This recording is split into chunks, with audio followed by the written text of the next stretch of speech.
de estar compartiendo las Escrituras, de estar meditando en el Evangelio de Lucas. La verdad es que para nosotros ha sido muy edificante poder estar estudiando las Escrituras de esta forma, de una manera expositiva. Verdaderamente mi corazón se alegra y está siempre a la expectativa de qué es lo que Dios quiere enseñarnos en la siguiente porción de la Escritura. Y creo que ha sido para nosotros muy edificante, de mucha bendición poder conocer al Señor, crecer en nuestro entendimiento de Cristo, de su obra. Cada vez estamos a la expectativa de qué es lo que Dios nos quiere enseñar por medio de su palabra. Y creo que es la mejor forma de guardarse uno, de traer sus experiencias, de traer sus historias y verdaderamente ser edificados por lo que el Señor nos va enseñando progresivamente en su palabra. Hoy entramos en el capítulo 7 del Evangelio de Lucas. Ya hemos pasado por los primeros 6 capítulos, prácticamente duramos un año exponiendo los primeros 6 capítulos. Estamos ya muy cerca de celebrar el primer año como iglesia y la verdad es que nuestro corazón se alegra mucho de estar en las Escrituras, de estar estudiando su palabra, de estar exponiendo un evangelio y tratar de nosotros ver a plenitud la obra de Cristo, las enseñanzas de Cristo, las palabras de Cristo. Esperamos que también estén siendo edificados por este evangelio y por este tipo de predicación expositiva, donde vamos versículo por versículo mirando y estudiando las obras, los hechos, las palabras de Cristo Jesús. Entonces quiero invitarles para que en esta mañana me acompañen a Lucas, al capítulo 7. Vamos a estar meditando en los versículos del 1 al 10. Hoy nos vamos a encontrar con una historia asombrosa, con una historia maravillosa, pero quiero que miremos lo que nos enseña el texto para orar y empezar hoy con nuestro sermón de este día, que se titula El hombre que maravilló a Jesús. Entonces miremos en Lucas, en el capítulo 7, del versículo 1 al versículo 10, dice así: Después que hubo terminado todas sus palabras, el pueblo que le oía entró en Capernaum, y el siervo de un centurión, a quien éste quería mucho, estaba enfermo a punto de morir. Cuando el centurión oyó hablar de Jesús, le envió unos ancianos de los judíos, rogándole que viniese y sanase a su siervo. Y ellos vinieron a Jesús y le rogaron con solicitud, diciéndole: es digno que le concedas esto, porque ama a nuestra nación y nos edificó una sinagoga. Y Jesús fue con ellos, pero cuando ya no estaban lejos de la casa, el centurión envió a él unos amigos, diciéndole: Señor, no te molestes, pues no soy digno de que entres bajo mi techo, por lo que ni aún me tuve por digno de venir a ti, pero di la palabra y mi siervo será sano. Porque también yo soy hombre puesto bajo autoridad y tengo soldados bajo mis órdenes, y digo a este: ve y va, y al otro: ven y viene, y a mi siervo: haz esto, y lo hace. Al oír esto, Jesús se maravilló de él, y volviéndose dijo a la gente que le seguía: os digo que ni aún en Israel he hallado tanta fe. Y al regresar a casa, los que habían sido enviados hallaron sano al siervo que había estado enfermo. Quiero invitarles para que oremos, para que le entreguemos este tiempo a nuestro buen Dios. Amado Señor, permítenos en esta mañana ser enseñados por ti, ser edificados por ti, amado Señor, ser instruidos por ti. Tu palabra lo enseña, Señor, claramente. Nosotros somos vasos de barro, Señor, para exponer tu palabra, Señor. ¿Quién es suficiente? Nadie es suficiente, Señor. Hoy tú nos das el privilegio, la bendición, la oportunidad de acercarnos a tu palabra, de ser instruidos por ella, de ser enseñados por ella. Señor, la obra es tuya, esta palabra es tuya, Señor. Hoy te pedimos que obres en nuestras vidas, amado Salvador, que nos permitas ser edificados, Dios glorioso, por tu palabra, y que hoy toda la gloria, toda la alabanza, todo el honor, Señor, sea para ti. Tú eres el único digno en nuestras vidas, a ti solo es la alabanza, a ti solo es la reverencia, a ti solo es la adoración, y solo te podemos pedir que en esta mañana, Señor, nos sustentes, nos guíes con tu diestra, nos ayudes, hoy nos edifiques, nos enseñes, nos instruyas, y que en esta mañana nuestras vidas, amado Dios, puedan ser edificadas por ti. Te damos gracias, damos gloria a ti, Señor, que tu palabra brille, que tu palabra sea expuesta en nuestros corazones, Señor, y que tu palabra, Señor, transforme nuestras vidas. Te damos gracias y oramos en el nombre de Cristo Jesús. Amén. Muy bien. Básicamente lo que podemos ver es la historia de un hombre que maravilló a Jesús, sorprendió a Jesús. Quiero que vean este pasaje no como una historia más, no como otra historia de transición en la vida de Jesús, no como una especie de relleno que Lucas quiere poner. Creo que es un pasaje muy, muy importante. Es un pasaje que personalmente me asombró mucho y creo que es un pasaje que a todos nos debe asombrar, porque literalmente, como lo dice el versículo 9, esta fue una persona que maravilló a Jesús. Jesús se vio maravillado por este hombre. Es la única vez que sucede en toda la Escritura. Es la única vez que sucede en todos los evangelios. Es la única vez que nosotros podemos ver que Jesús se maravilla por alguien.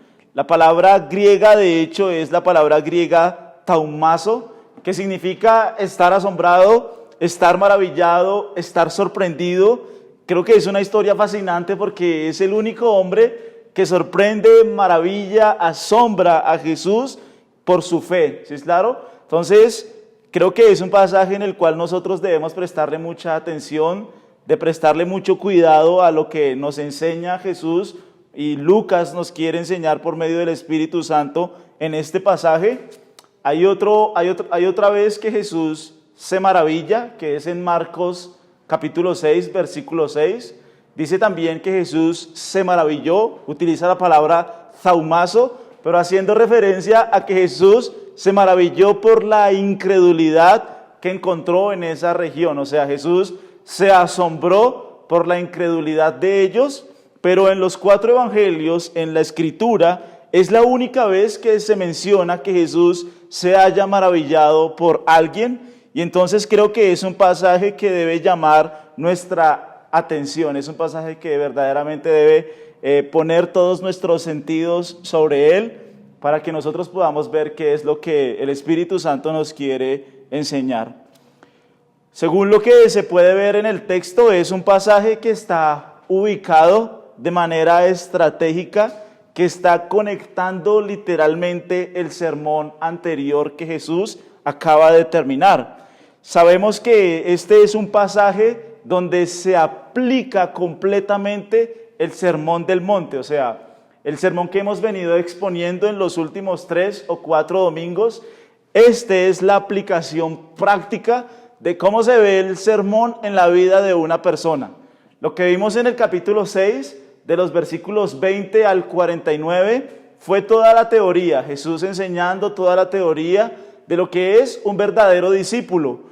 Y una vez Jesús termina la teoría, Jesús y el Espíritu Santo nos quieren mostrar cómo se ve el verdadero discipulado en la vida práctica. De pronto, escuchando el sermón, desde que nosotros debemos reconocer nuestra pobreza espiritual, debemos llorar nuestro pecado, debemos tener hambre y sed de justicia, hambre y sed de Dios. Después nosotros vimos cómo los verdaderos creyentes aman, cómo los verdaderos creyentes perdonan, aman a sus enemigos, y estuvimos estudiando todo lo que fue el Sermón del Monte. Muchas personas podrían pensar, no, es algo imposible, es algo difícil, es algo que no se puede hacer, es algo que no se puede cumplir, podríamos pensar, y el Espíritu Santo de manera providencial nos coloca este pasaje para que nosotros podamos ver que la teología y la enseñanza de todo el Sermón del Monte se puede ver en la vida práctica, en la vida de una persona, en la vida de alguien que reconoció su pecado, que reconoció su indignidad, y por eso es que Jesús se maravilla de su fe. Es lo que vamos a tratar de ver hoy.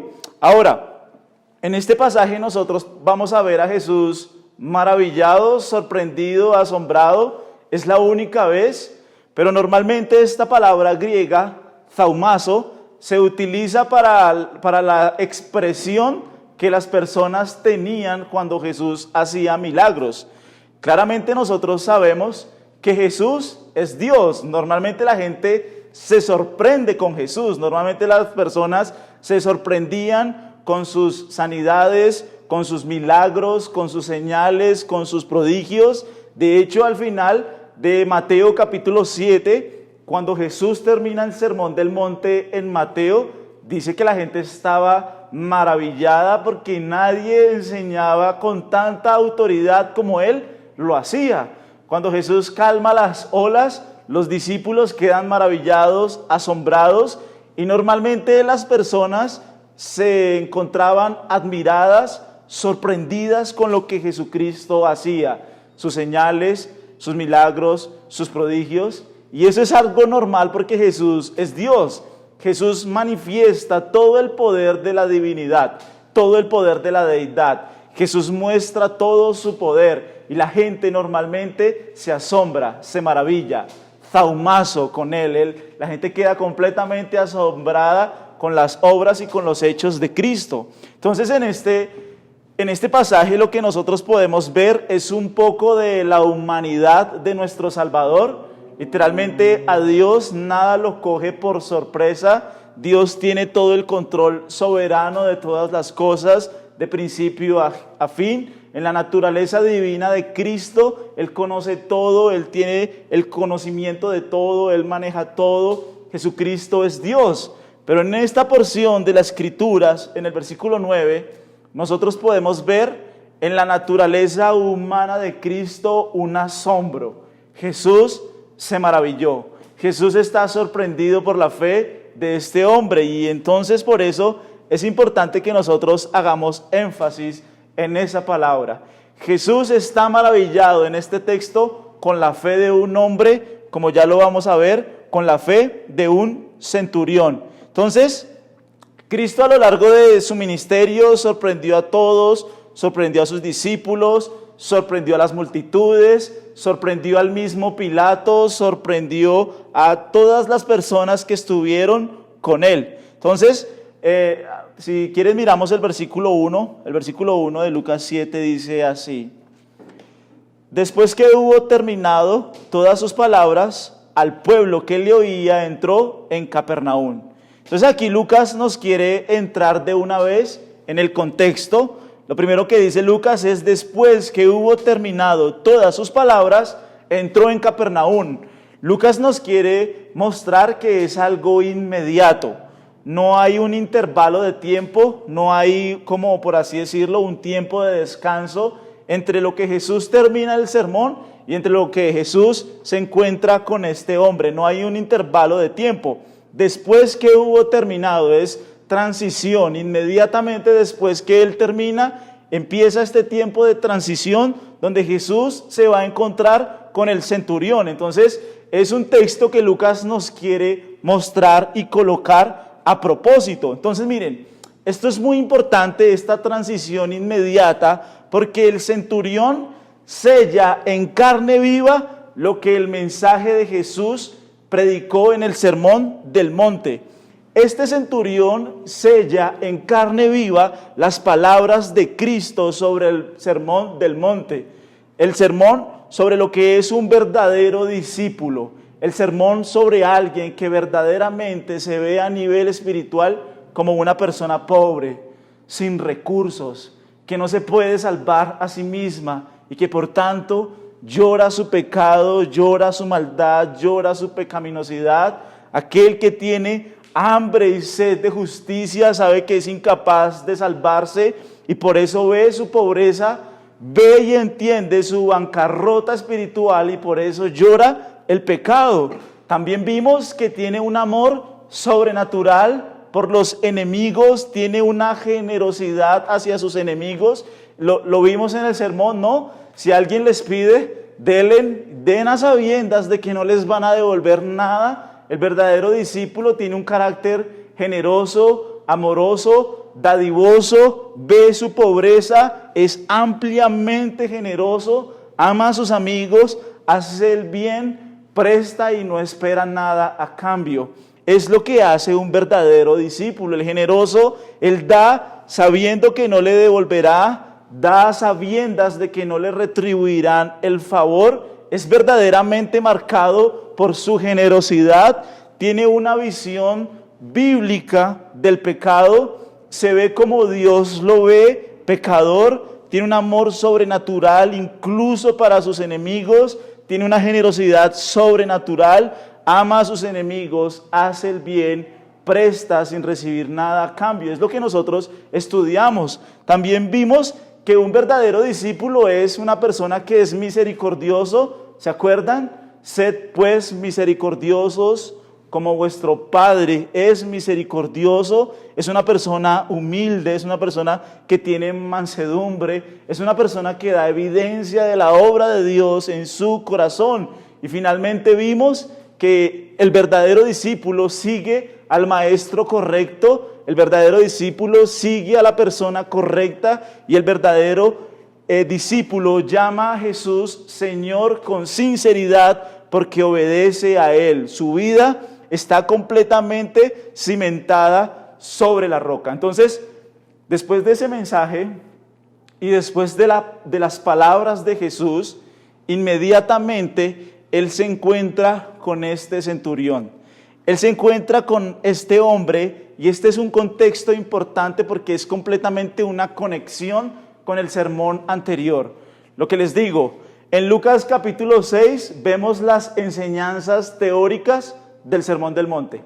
En Lucas capítulo 7, versículo del 1 al 10, vamos a ver las enseñanzas prácticas de ese sermón. Este hombre, este centurión en persona, manifiesta todo, absolutamente todo lo que Jesús enseñó en el Sermón del Monte. Entonces miren, después que hubo terminado todas sus palabras al pueblo que le oía, Jesús entró en Capernaum. Capernaum es a 15 minutos a pie de donde se predicó el Sermón del Monte. No es muy lejos, es muy cerca, no sé, creo que habrá que 1 kilómetro más o menos. La vez que estuvimos allí, más o menos es 1 kilómetro, es algo muy cercano, o sea, literalmente la conexión que Lucas está haciendo es una transición muy corta, es un intervalo de tiempo muy corto, y es en ese contexto que el versículo 1 nos quiere ubicar. Después que Jesús terminó sus palabras, Él entró en Capernaum, es algo inmediato, es algo que sucede, es una conexión que Él está haciendo. Entonces, lo primero que nosotros vemos en el versículo 2 dice así: y el siervo de un centurión, a quien éste quería mucho, estaba enfermo, a punto de morir. Entonces, lo que vemos es que inmediatamente la Escritura nos menciona a un centurión. Ahora, aquí hay muchas cosas que nos deben asombrar. Aquí hay muchas cosas que nos deben maravillar. O sea, yo creo que las personas que leyeron en la época de Jesús este pasaje quedaban asombradas con lo que iba sucediendo, porque esas personas conocían el contexto en el cual se estaba dando esta historia. Miren, es, por así decirlo, de locos que un centurión ame a un esclavo. O sea, ¿qué es eso? Un centurión romano amando a un esclavo, un centurión romano orando y pidiendo y teniendo compasión por un esclavo. Esto es algo que no cabe en la mente de nadie. Ahorita lo vamos a ver. Los centuriones eran hombres rudos, eran hombres fuertes, y los esclavos en la época eran tratados como nada. Entonces, aquí se empiezan a poner imágenes muy fuertes, que en lo que yo puedo ver, cuando las personas en la época de Jesús leían este texto, debían quedar asombradas. O sea, ¿cómo es posible que un centurión esté rogando por la sanidad de un esclavo? O sea, esto es algo que la Escritura nos quiere mostrar, es algo que no era normal, no era común. Los centuriones eran muy duros y este centurión está amando a un esclavo, está rogando por un esclavo. Y no solo eso, también es un centurión que es compasivo, es un centurión que también ama a los judíos que lo odiaron.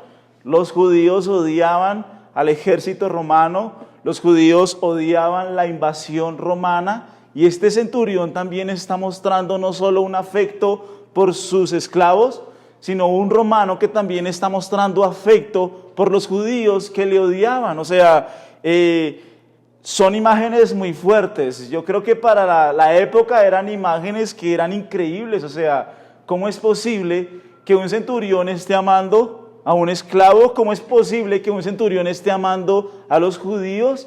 ¿Cómo es posible que, como lo dice el texto, un centurión esté amando a la nación judía? Esto es algo que debe asombrarnos, que debe llevarnos a meditar y a recapacitar sobre la vida de este centurión y sobre todo sobre su fe en Jesucristo. Entonces, también vemos a un centurión que llama a Jesús Señor, le llama en el versículo, creo que es el versículo 5, perdón, es el versículo, se me fue.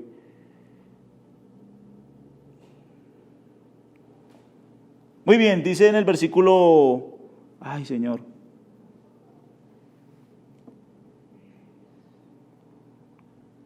Sí, miren lo que dice en el versículo, está en Mateo 8, con razón no lo encuentro acá, está en Mateo 8, la historia paralela de este sermón está en Mateo 8, y allí en Mateo 8 nosotros podemos ver que el centurión llama a Jesús Señor. Estoy seguro que en el texto está, pero no, sí, está en el versículo 6, el centurión le dice a Jesús Señor, la palabra griega de Señor es Kyrios, él también le llama Señor, le reconoce como Señor, y es impresionante. O sea, las imágenes del sermón son muy fuertes. Un centurión que ama a un esclavo, un centurión que ama a los judíos, un centurión que llama a Jesús Señor, no son imágenes naturales, no son imágenes normales, son imágenes que deben llamar la atención a nuestro corazón. Como yo les decía ahorita, es muy fácil escuchar el sermón del monte, es muy fácil escuchar sus palabras, pero cuán difícil verdaderamente es poder manifestar ese tipo de fe, ese tipo de creencia. Muchas personas al escuchar el sermón del monte podrían decir, no, es imposible, yo no puedo amar a mis enemigos, yo no puedo ser una persona generosa, dadivosa, yo no puedo ser misericordioso, yo no puedo tener ese tipo de fe. Y aquí Jesús, con un ejemplo práctico, nos presenta a una persona que sella en carne viva sus palabras.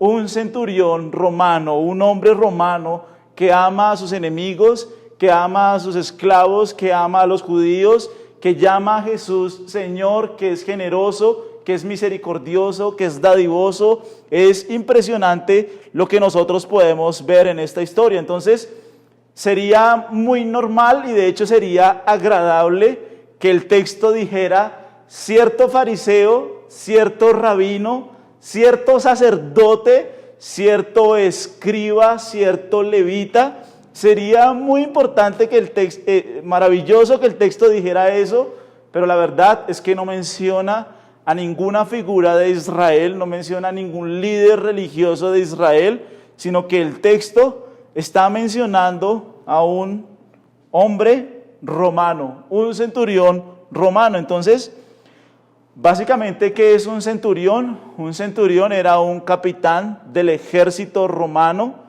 eran los suboficiales de más alto rango. Ellos subían de rango a través de una prueba en una batalla. Inicialmente empezaban como soldados y empezaban a subir de rango en batallas cuerpo a cuerpo. En esa época no habían fusiles, no habían pistolas.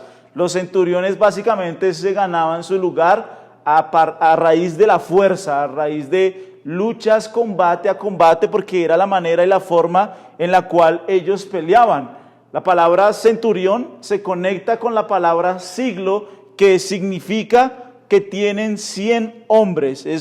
Básicamente la palabra centurión se conecta con la palabra 100 y significa 100 hombres, y básicamente los centuriones tenían 100 hombres debajo de ellos. Entonces, básicamente su lugar, su posición como centuriones, como capitanes, como el más alto rango en los suboficiales, se ganaba a través de la fuerza, de la lealtad, del coraje, de la valentía, la fortaleza. Ser soldado en la antigüedad obviamente era una lucha de combate, era una lucha cuerpo a cuerpo, coraje absolutamente, era de lo que estaban hechos estos hombres. Ahora, no solo era importante que fueran, por así decirlo, fuertes a nivel físico, sino que estos hombres también debían tener la capacidad de liderar.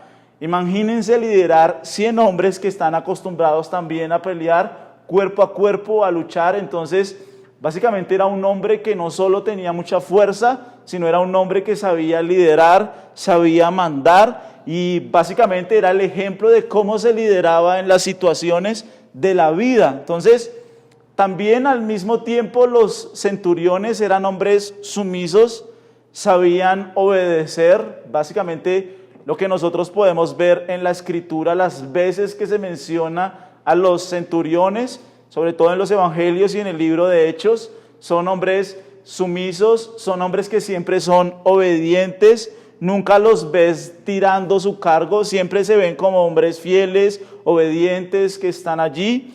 Y creo que el Nuevo Testamento nos habla muy bien de los centuriones. Ellos no eran buscadores de peligros, no eran tontos, fueron hombres siempre constantes en acción, confiables, y eran tan leales que morirían en su puesto si fuera necesario. Entonces, luego fueron la columna vertebral de todo el ejército romano. De hecho, si tú buscas en historia, básicamente la base del ejército romano eran los centuriones. Y entonces estos hombres asumieron su responsabilidad, ellos mantuvieron su responsabilidad con los que estaban debajo de ellos y con los que estaban encima de ellos como autoridad. Entonces, en el Nuevo Testamento, de hecho, nosotros podemos ver 3 centuriones creyentes. Está este hombre del cual no conocemos su nombre.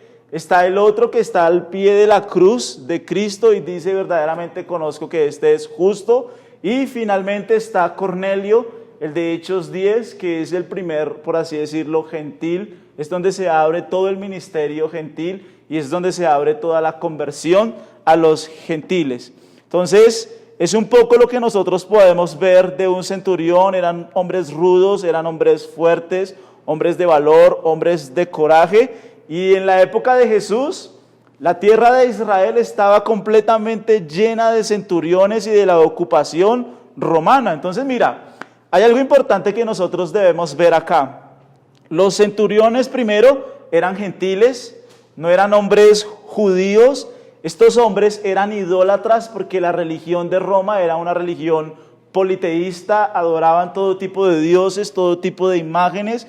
Este hombre estaba fuera del pueblo escogido de Dios, sin conocimiento de Dios, sin las promesas de adopción, sin todos los privilegios que Israel tenía. Este hombre estaba completamente lejos de lo que nosotros podríamos llamar del pacto y de las promesas de Dios. Era un gentil, era un pagano, era un idólatra, era un romano, o sea, era alguien que tenía todo en su contra, todo absolutamente en su contra. De hecho, es natural ver en los judíos, en los escritos judíos de la época, que los judíos odiaban tener presencia romana en Israel, porque esos romanos eran paganos, eran idólatras, y ellos estaban ocupando la tierra preciosa que Dios les había prometido.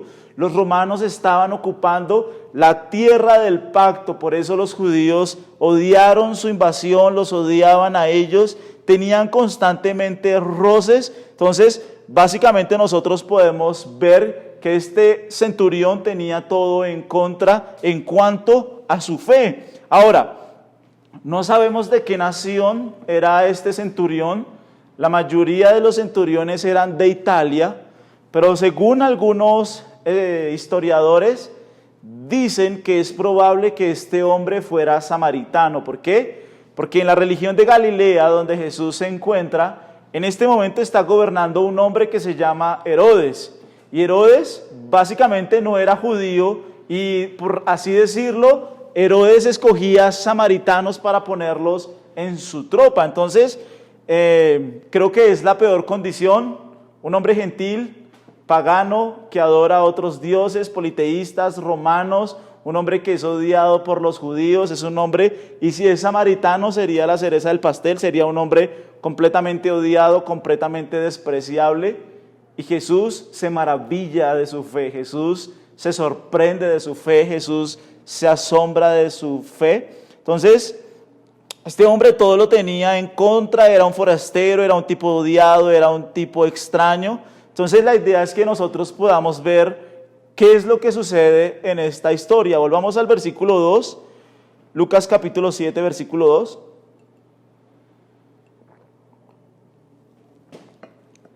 Dice así: y el siervo de un centurión, a quien éste quería mucho, estaba enfermo a punto de morir. Miren, la palabra siervo del versículo 2 es la palabra griega doulos, que significa y siempre se traduce como un esclavo. Este hombre era un esclavo, literalmente era un esclavo. En la época de Jesús, creo que más de la mitad de la población eran esclavos. Era abundantemente el término de esclavos, el trabajo de esclavos, era un término muy conocido. Y la Biblia nos dice que este hombre tenía un esclavo. Ahora, curiosamente, en el versículo 7 dice: por lo que ni aún me tuve por digno de venir a ti, pero di la palabra y mi siervo será sano. Aquí en el versículo 7, la palabra para siervo ya no es doulos, sino la palabra para siervo es pai, es del griego pai. Y la palabra griega pai significa niño, o sea, que lo que nosotros podemos ver, este era un esclavo niño, era un niño que era esclavo en esa época, y en esa época no era algo muy anormal.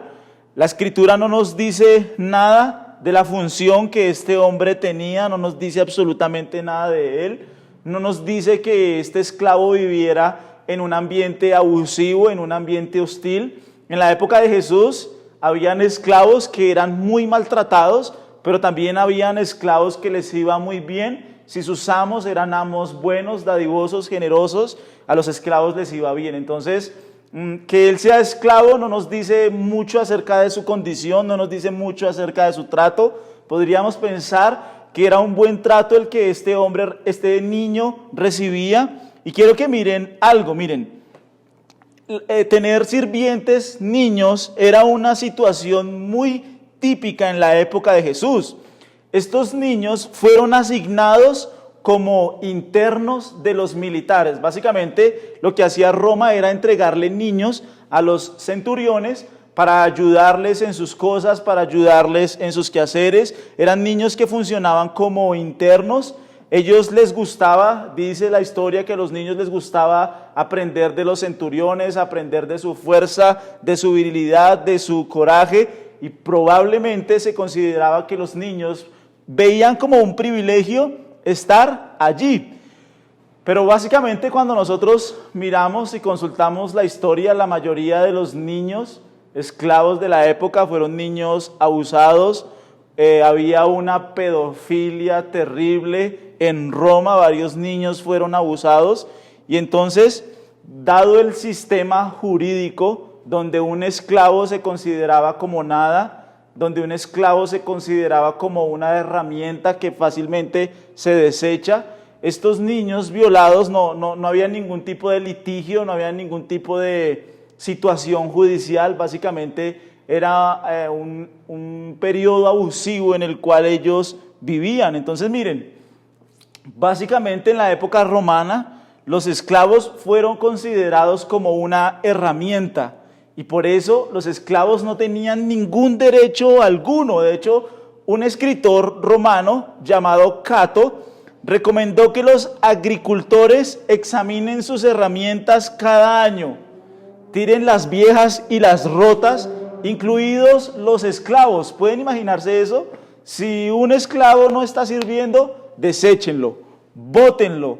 Entonces, cuando un esclavo estaba débil o cuando un esclavo estaba enfermo y se acercaba la hora de su muerte, este hombre no tenía ningún valor, no tenía ningún propósito, no tenía ningún valor personal. Lo más natural que debía suceder con estos esclavos es que este esclavo fuera reemplazado, fuera tirado, fuera dejado. Era lo más natural. Lo natural que debía suceder es que el esclavo fuera dejado, fuera reemplazado, fuera cambiado, que no se utilizara más. Era lo que los romanos hacían. Pero aquí en el texto vemos a un centurión que está amando a su niño esclavo. Es un centurión que está sintiendo compasión por el esclavo. Aquí vemos a un hombre que siente amor por su prójimo, que siente compasión por su esclavo. Y esto es algo que hace parte del estilo de vida de este hombre. Este hombre está manifestándole compasión y amor a un esclavo. Lo más natural que sucedía en la época es que los esclavos fueran cambiados, desechados. Pero este hombre, por una obra de Dios que sucedió en su corazón, está amando al esclavo. Y básicamente es lo que debe suceder en la vida de los creyentes. En la vida del cristiano debe manifestarse este tipo de amor, este tipo de actitudes que no son usuales, que son inusuales.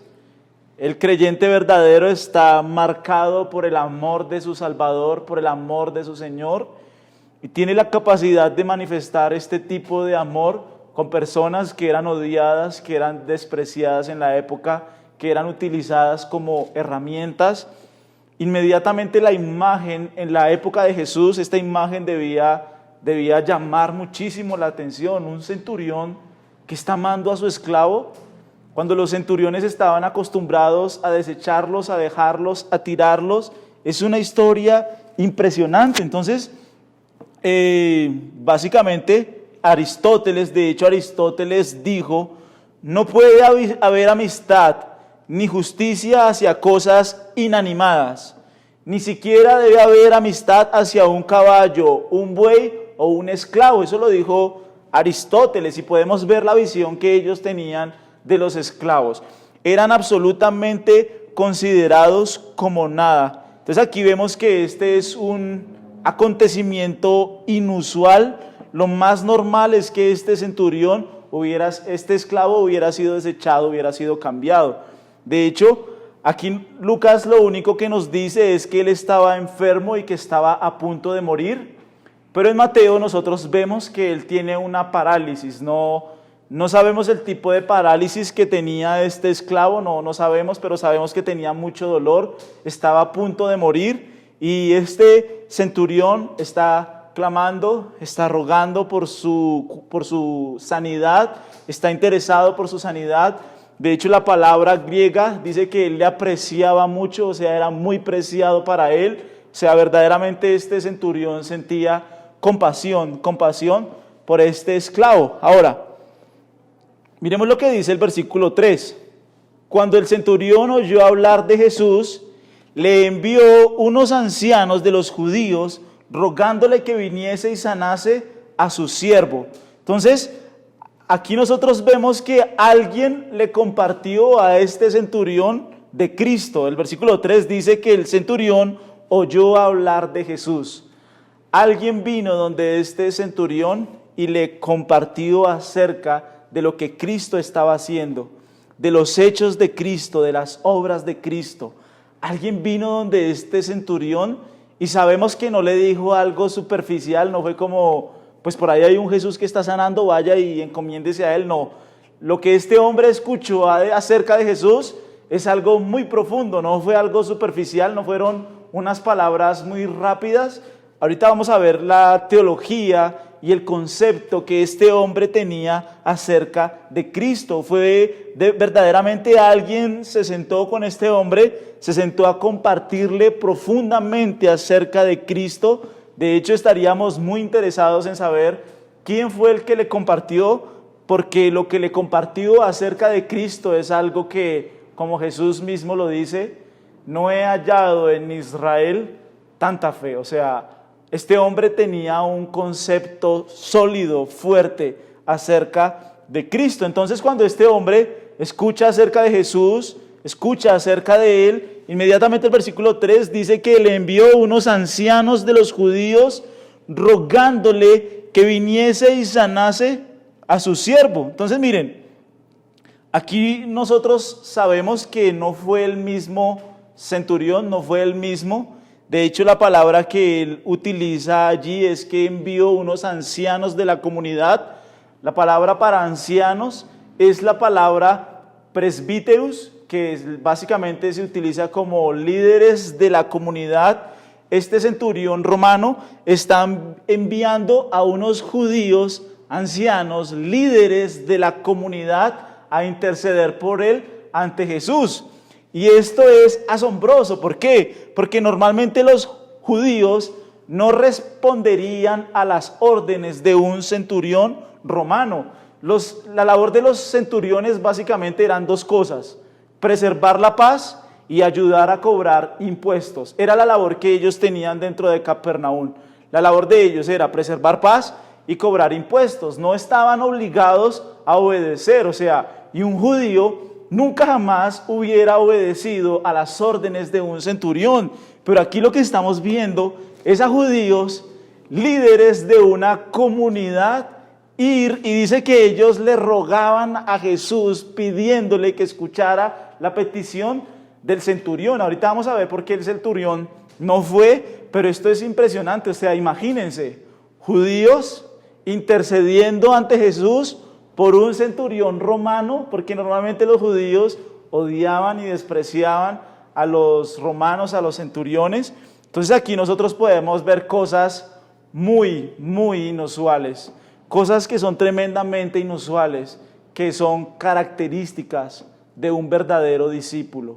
Los ancianos, los judíos de la comunidad estuvieron dispuestos a ir donde Jesús, y de hecho ellos le están rogando. Aquí nosotros entonces podemos ver que él no solo sabe que Jesús es un sanador, sino que él también se ve como un pecador, porque no es digno.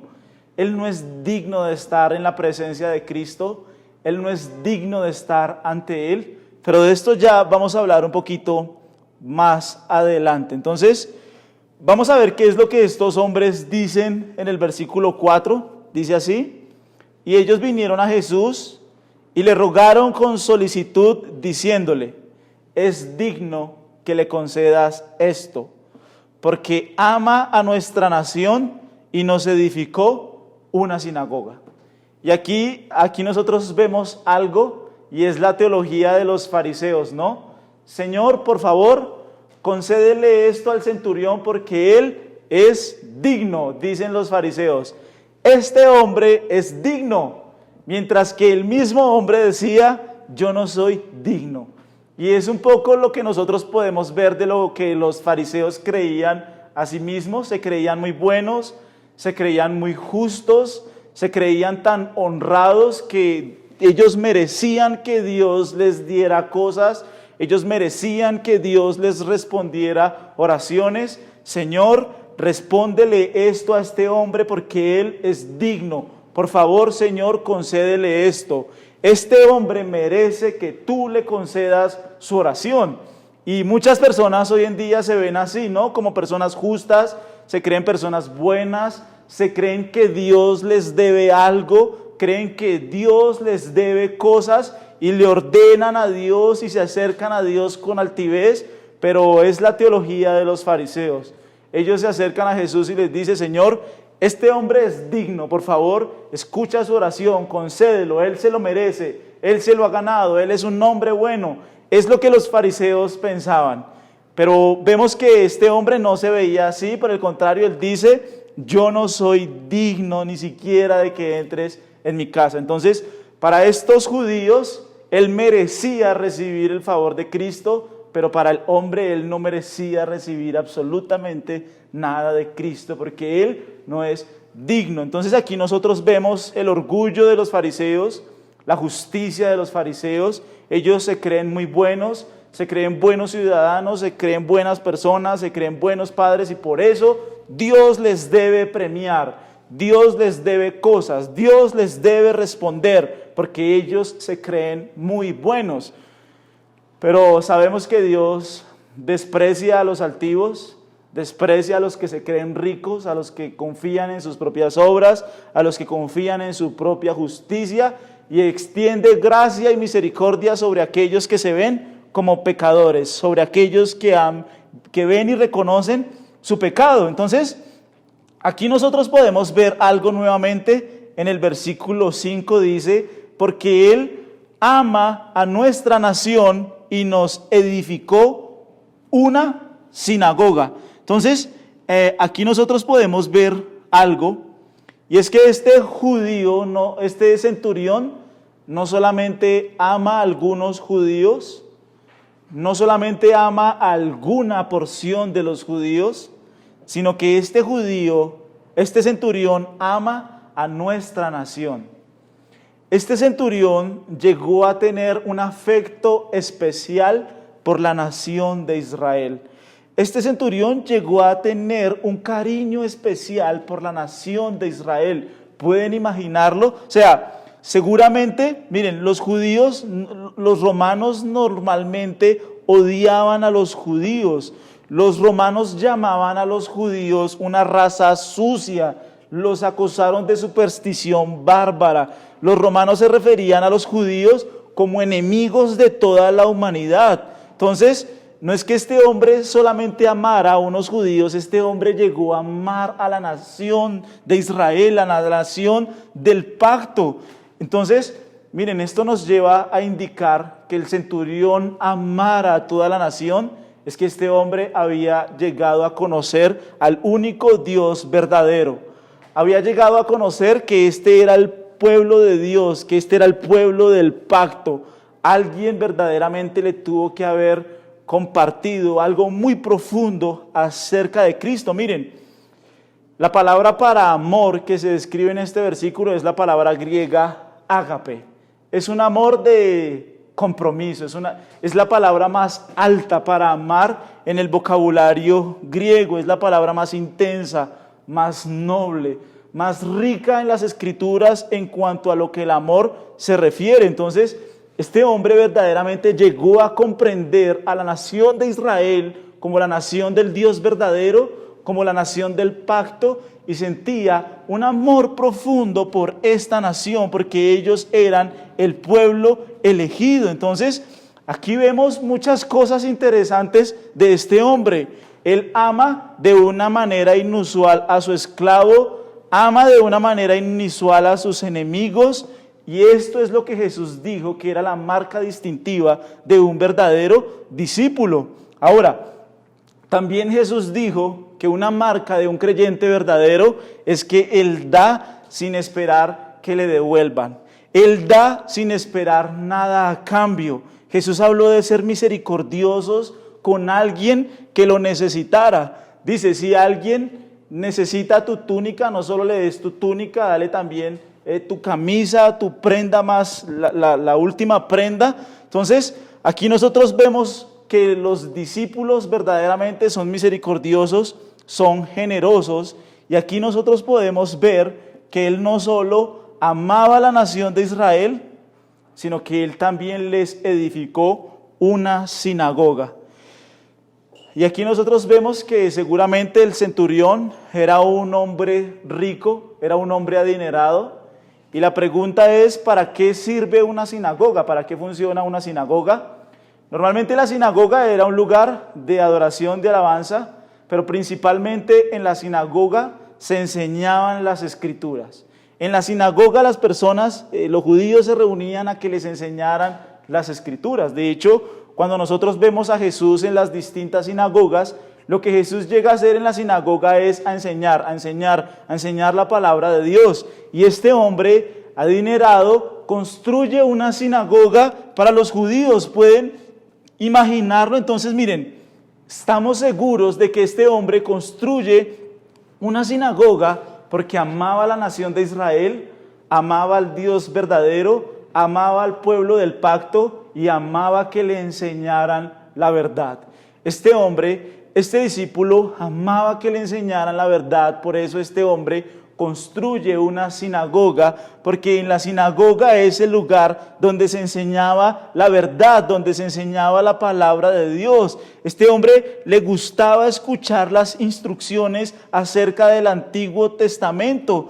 Tanto le gustaban las enseñanzas de la Biblia, tanto le gustaban las enseñanzas de la verdad, que tomó su propio dinero y construyó una sinagoga para la enseñanza de la palabra de Dios. Este hombre era rico, era generoso, era amante de la verdad, quería conocer la palabra de Dios. Por eso él construye una sinagoga, porque es el lugar donde se enseña la palabra de Dios. Entonces, este es un gentil que ha rechazado cualquier religión pagana para adorar al único Dios verdadero. Y está tan encantado con el único Dios verdadero que decide hacer una sinagoga con su dinero para que la palabra de Dios sea enseñada. Este hombre debía tener intenciones particulares, interés particular en escuchar la palabra de Dios, en escuchar las verdades de Dios, en escuchar la palabra verdadera de Dios. Este hombre era un hombre generoso, misericordioso, dadivoso, amoroso. Este hombre sella en carne lo que es el Sermón del Monte. Aquí nosotros lo podemos ver, un hombre que es generoso con aquellos que le odiaban. Los judíos odiaban a los romanos y él está interesado en la verdad y él da sin esperar recibir nada a cambio. Él está enamorado de Dios, él está enamorado de su palabra, él está enamorado de su enseñanza. Es un hombre que es generoso y quiere una sinagoga y construye una sinagoga para escuchar la verdad de Dios, para escuchar la palabra de Dios. Entonces, miren, uno podría pensar que este hombre estaba rodeado de muchos judíos y que ellos tuvieron influencia sobre él, pero no. Sabemos que la religión de la época era una religión apóstata. De hecho, Romanos 2:24 dice: el nombre de Dios es blasfemado entre los gentiles por culpa de los judíos. El nombre de Dios es blasfemado entre las personas por culpa de ustedes judíos. Y Jesús lo dijo en Mateo 23:13, no sé si se acuerdan, pero Él les dijo: ustedes, judíos, cierran el reino delante de los hombres y no permiten que nadie entre. Ustedes cierran la entrada al reino y envían a las personas al infierno. O sea, este hombre no fue influenciado por los falsos maestros de la época. Este hombre no fue influenciado por el judaísmo. Este hombre fue cautivado por el testimonio acerca de Cristo que alguien le contó.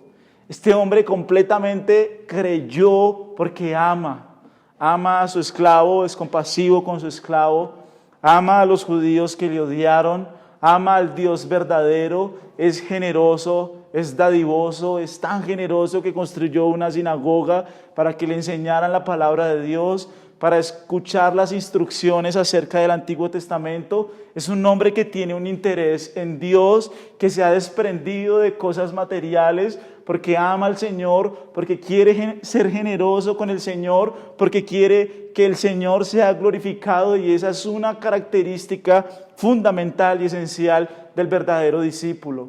El verdadero discípulo es generoso para con el Señor, él es dadivoso para con Dios, él muestra esa generosidad porque ha sucedido algo en su corazón. Este hombre muestra que verdaderamente su fe le ha llevado al Señor, su fe le ha llevado al Salvador. Entonces, este es un tipo con un amor sobrenatural.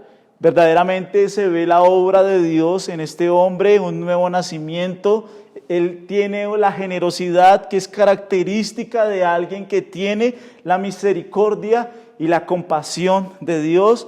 Verdaderamente este es un hombre que nosotros podemos ver como alguien que sella en carne el versículo, las enseñanzas del Sermón del Monte. Entonces, aquí nosotros podemos ver y seguimos mirando en el versículo, lo que dice el versículo 6.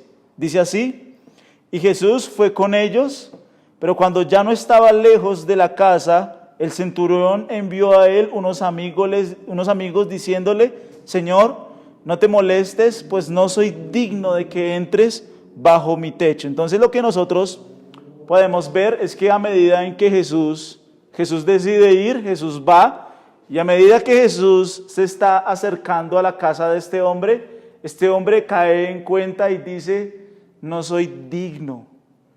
La santa presencia del Señor va a estar en esta casa y yo soy un hombre malvado, soy un hombre pecador, soy un hombre indigno, no soy digno de que entres en mi casa. Quizás el primer llamado fue un llamado emocional. Le dice a los ancianos: por favor, díganle a Jesús que venga. Pero cuando Jesús se está acercando, y entre más Jesús se está acercando, este hombre empieza a caer en cuenta que la presencia santa de Cristo va a estar en su casa. Y este hombre dice: no soy digno, no soy digno, no soy digno de que entres en mi casa. No te molestes, Señor, no vengas acá, no te inquietes con mi presencia porque soy un hombre indigno. Y entonces aquí nosotros podemos ver que este hombre sabía muchísimas más cosas acerca de Cristo. No solo sabía que Jesús sanaba, sino que Jesús era un hombre santo, que Jesús era un hombre sin pecado, que Jesús era un hombre puro y que él como pecador no era digno de que Jesús entrara en su casa. Quiero que veas la pobreza espiritual con la cual este hombre se ve. Este hombre se ve como un hombre pobre espiritualmente, se ve como un hombre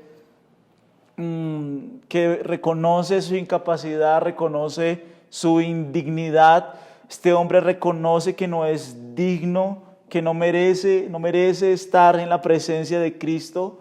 Él no quiere ir porque no es digno de estar delante de Cristo, es lo que dice el versículo 7, por lo que ni aún me tuve por digno de venir a ti. Este hombre verdaderamente se ve como un hombre pobre espiritualmente, que no es digno de estar en la presencia de Cristo, no es digno de estar en la presencia de alguien santo, no es digno de estar delante del Maestro que es santo, que es puro, que es justo.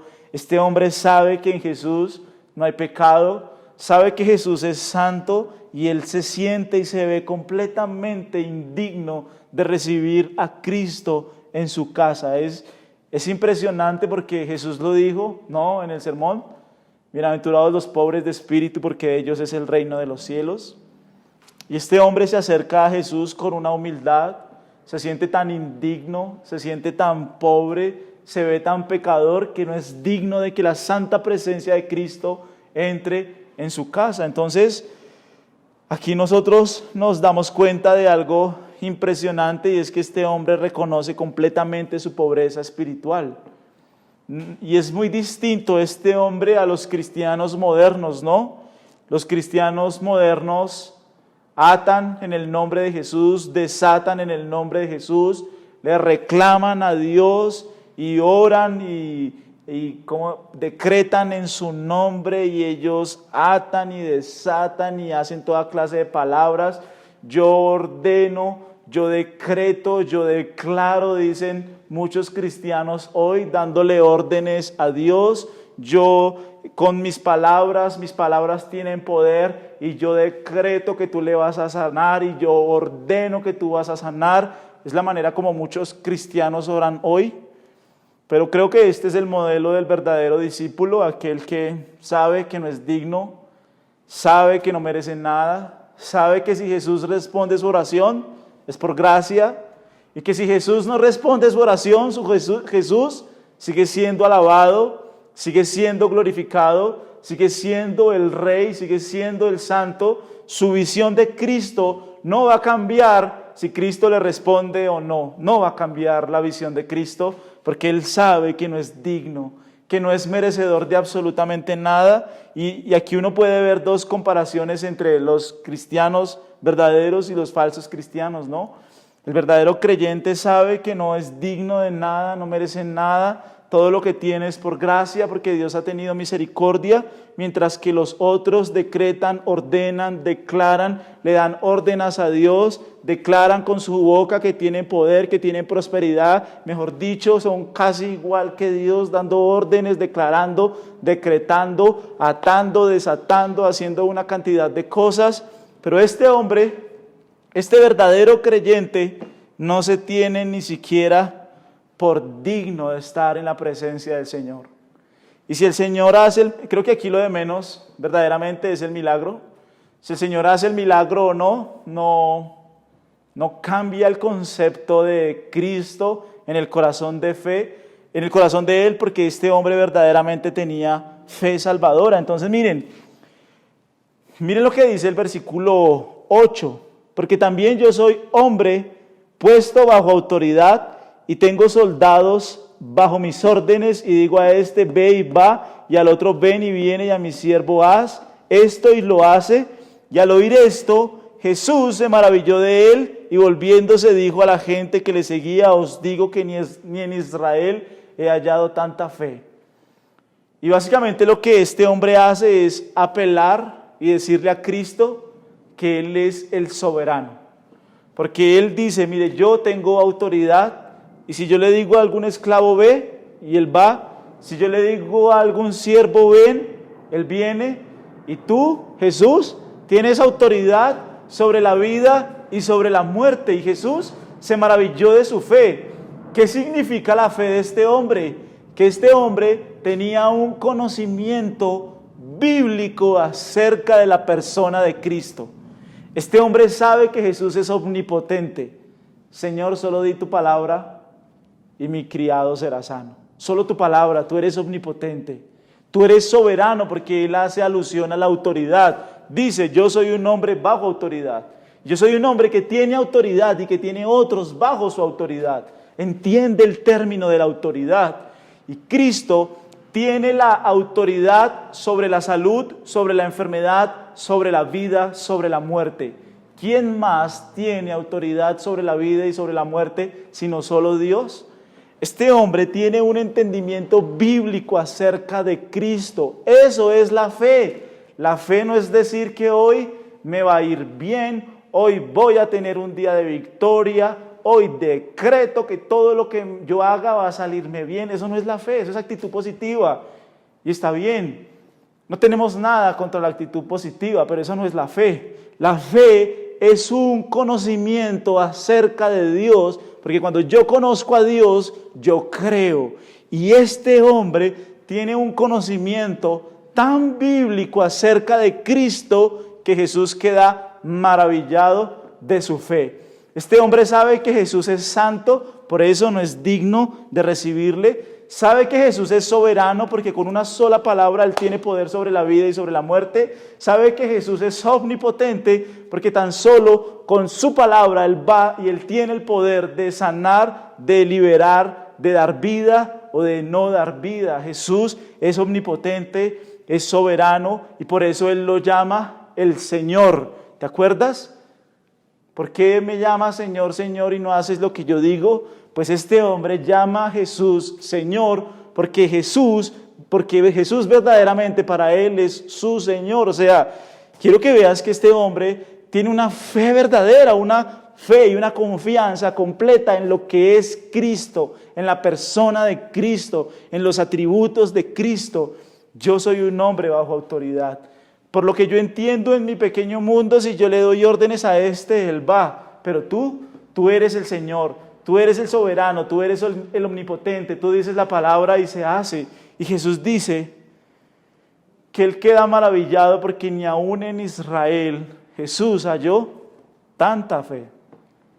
¿Puedes imaginarlo? La tierra de la palabra de Dios, la tierra de las promesas, la tierra de los milagros, sin no encontrar un hombre que pudiera mostrarse como aquel que refleja el Sermón del Monte. Ni sus discípulos tenían un conocimiento tan bíblico como lo tenía este centurión. Verdaderamente es impresionante cómo este hombre cree, cómo este hombre reconoce su indignidad, cómo este hombre reconoce la soberanía de Cristo, el poder de Cristo. Y finalmente el versículo 10 dice: al regresar a casa los que habían sido enviados hallaron sano al siervo que había estado enfermo. Creo que lo de menos es el milagro, porque este hombre reconoce completamente muchos atributos de Dios en Cristo. Por eso su fe descansa en Cristo, descansa en Él. Y Jesús dice: ni en Israel he hallado tanta fe.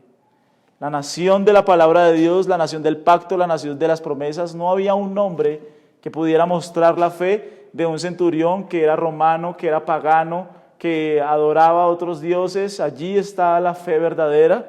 Y quiero cerrar con Mateo 8, para que lo miremos.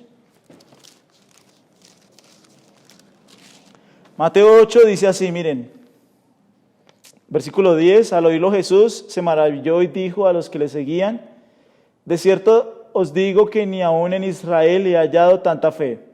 Y os digo que vendrán muchos del oriente y del occidente y se sentarán con Abraham, Isaac y Jacob en el reino de los cielos, mas los hijos del reino serán echados a las tinieblas de afuera, allí será el lloro y el crujir de dientes.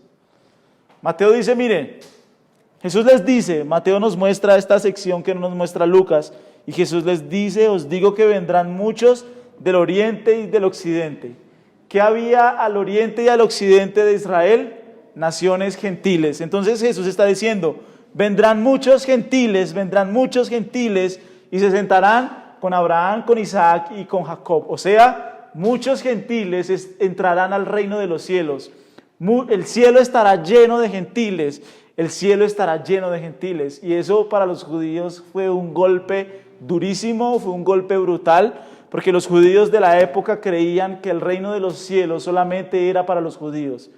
Y Jesús les está diciendo, no, vendrán del oriente, vendrán del occidente, entrarán en el reino de los cielos, y ustedes, más los hijos del reino, serán echados fuera, y allí será el lloro y el crujir de dientes.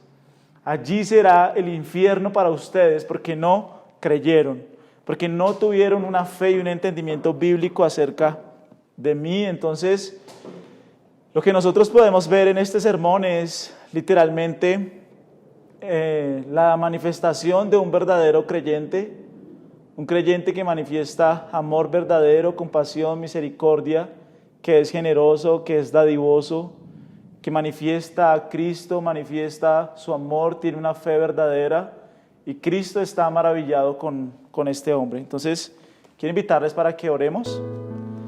Amado Señor, queremos darte gracias en este tiempo porque nos permites conocer, entender, estudiar este pasaje. Señor, gracias por tu palabra, porque tu palabra es fuente de vida, porque tu palabra es fuente de salud, de salvación, Señor, a nuestra alma. Te pedimos, amado Dios, que nos ayudes a tener fe verdadera, fe genuina en ti, que cada día, Señor, nosotros podamos manifestar tu gloria, Señor, tu grandeza, tu bondad. Nosotros damos gracias, te bendecimos y oramos en el nombre de Cristo Jesús. Amén.